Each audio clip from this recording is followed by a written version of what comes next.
दोस्तों, जय भीम, नमो बुद्धाय। हमारा जो देश है संविधान के अनुसार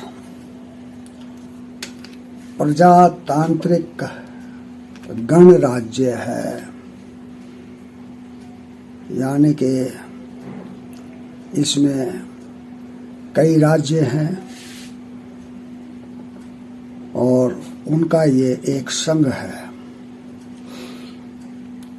भारत का लोकतंत्र या भारत की शासन पद्धति, यानी कि हमारे संविधान के अनुसार प्रजा जो है प्रमुख है।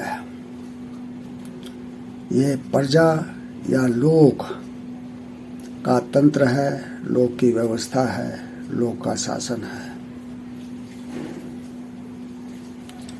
तो लेकिन हम देख क्या रहे हैं,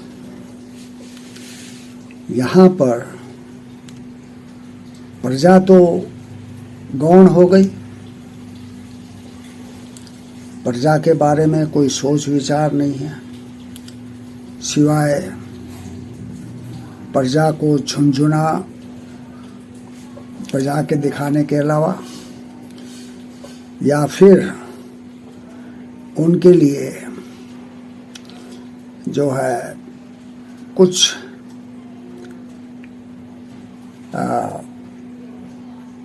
ऐसे सांत्वना भरे शब्द कहना, स्कीमें बताना कि हम ये करेंगे, हम वो करेंगे, लेकिन होता कुछ है नहीं।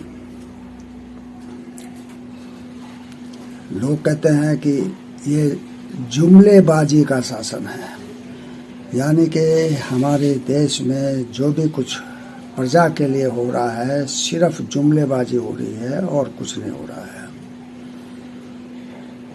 तो ये शासन किसका है?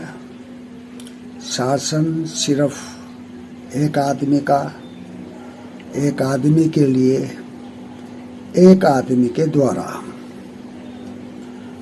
और वो जो निर्धारित करे कि किसको फायदा पहुंचाना है, किसको लाभ पहुंचाना है, ये उसका प्रोरोगेटिव है। यानी कि ये उसका जो है एक तरह से उसके बारे में कि भाई वो ही निर्णय करेगा कि भाई किसको क्या देना है, किसको क्या नहीं देना है। अपने लिए भले ही वो कई हजार करोड़ का जो है हवाई जहाज खरीद लें, कई हजार करोड़ का जो है वो अपना कार खरीद लें, कई लाख का चश्मा खरीद लें, कई लाख का पेन खरीद लें। अब मशरूम की रोटी खाएं या काजू की रोटी खाएं, और मिनरल वाटर कौन से देश से आएगा, ये फैसला भी उसी एक आदमी का है। अभी जो तमाशा करा हमारे इस प्रधान सेवक ने, वो अद्भुतपूर्व था। यानी कि ऐसा तमाशा शायद राजाओं महाराजाओं के समय में भी नहीं हुआ होगा। जो तमाशा अब हुआ, सोने चांदी के बर्तनों में अतिथियों को खाना खिलाया गया।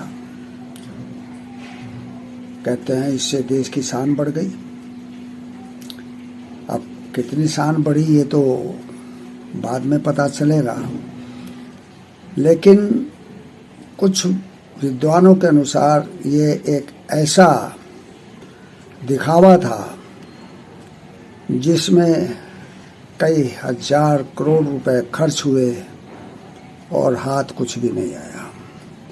क्योंकि ये एक ऐसा संगठन है जिसको हर साल बदला जाना है, हम लोग बायलेटरल बातें करते हैं। G20 के जो देश हैं, G20 के देश में जो है बारी बारी से ये रोटेशन वाइज घूमता है।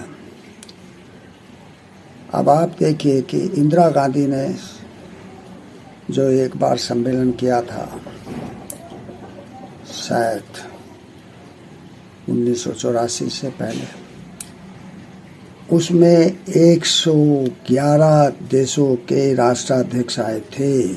यहाँ पर तो सिर्फ 9 ही राष्ट्राध्यक्ष आए या प्रधानमंत्री आए। इसका मतलब ये है कि ये खामखा का दिखावा, जिसमें खर्चा बेइंतहा हुआ और हाथ कुछ नहीं आया। जो प्रधान हमारा सेवक है, उसने जो वायुयान खरीदा है, हवाई जहाज खरीदा है, उसमें सिर्फ और सिर्फ वो ही जाता है या उसके दोस्त जा सकते हैं, पत्रकार नहीं जाते। जबकि इससे पहले जब भी हमारे देश का प्रधानमंत्री विदेश में जाता था तो उसके प्लेन में कई सारे पत्रकार होते थे जो उनसे सवाल जवाब भी करते थे, पूछते भी थे। ये सब खत्म हो गया, हवा हवाई हो गई बातें। और अब एक तंत्रीय राज्य हमारे देश में है। आप इसको कैसे देखते हैं, कैसे विचारते हैं, इस पर मनन करें, चिंतन करें और सोचें। जय भीम, नमो बुद्धाय।